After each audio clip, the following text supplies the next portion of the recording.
soul with it. Yeah.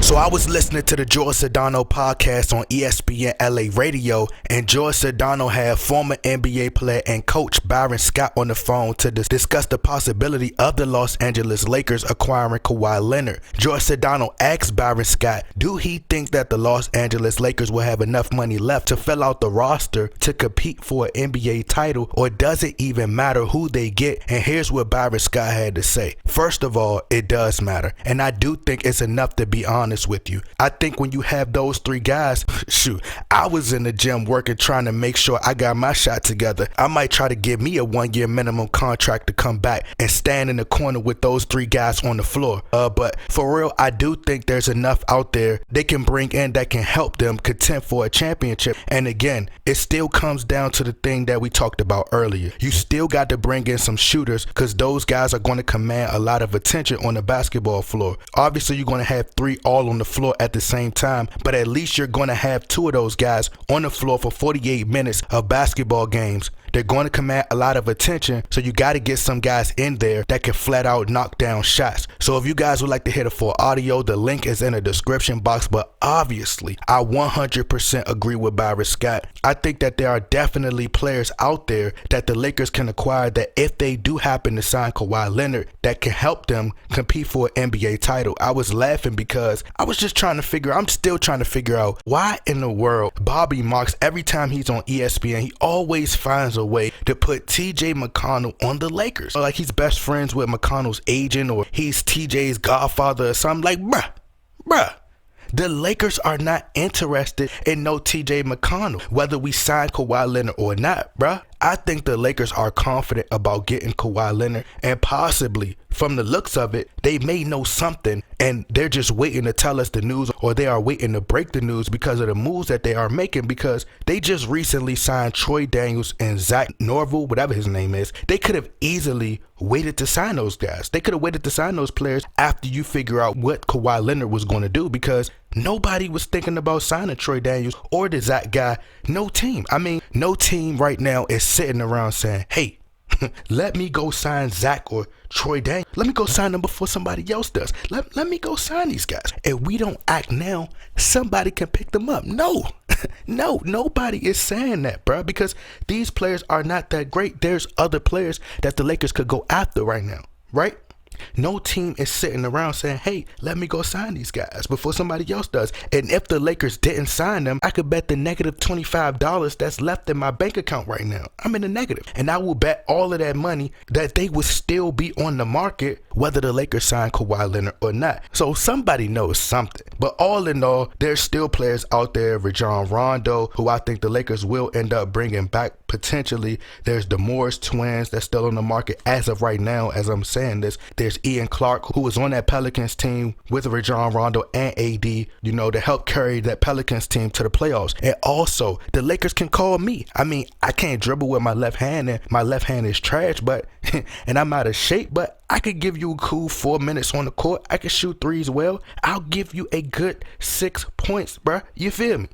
But anyway, as Byron Scott stated himself in a joking way, but it's some truth to what he said. He was in the gym practicing on his shot to make an NBA comeback, and he'll just stand in the corner and just shoot threes. Why?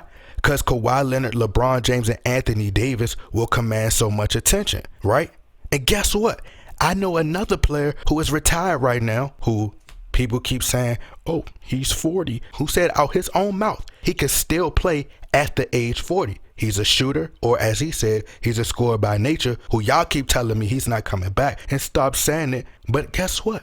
I think he will. And guess what his name is? His name is Kobe Bean Bryant. But hey, y'all continue to tell me I'm crazy, I'm delusional, which I think was his ultimate plan, and he orchestrated this whole thing behind the scenes. But hey, it's just my opinion. I could be wrong, but I'm still saying it because I think it will happen, period. And I think he'll be open to take a minimum contract because hey, I mean, the Lakers did give him that big contract a few years ago in his last stages of his career. He already has a lot of money. He loves the game. He has a chance to get his 6th NBA title. But anyway, Byron Scott is right. There are still players out there that can help the Lakers compete for an NBA title. And either way, I think the Lakers will remain in a great position either way, because just like with Paul George, I told you guys a year ago that Paul George would regret not joining the Lakers. And guess what? 2 consecutive years of not making it out the first round. Oh, guess what, people?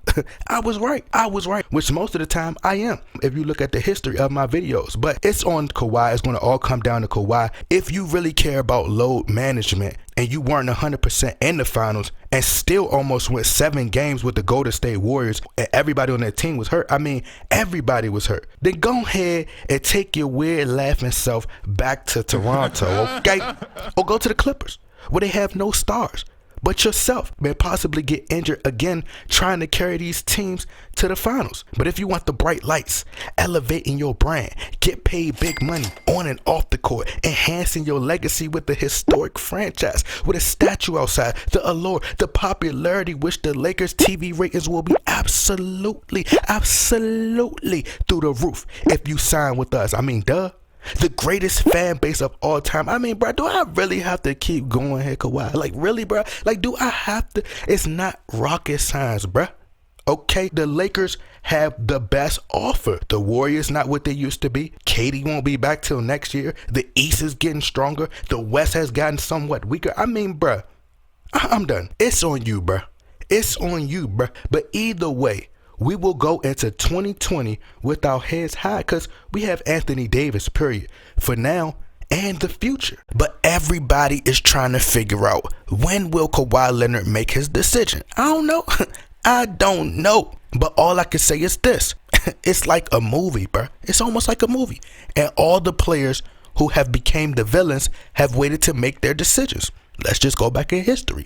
LeBron James waited and made his decision July 8th. The Miami Heat waited. There were players out there that they could have went and signed, but hey, they waited on LeBron James. Kevin Durant waited until July 4th. Harrison Barnes was already gone to the Mavericks, and they waited on Kevin Durant. There were other players they could have signed, and now the Lakers are waiting on who? Kawhi Leonard, in which the media has already said Kawhi Leonard joining the Lakers would be the weakest move in NBA history, which it seems like, in my opinion, is his turn to be the villain.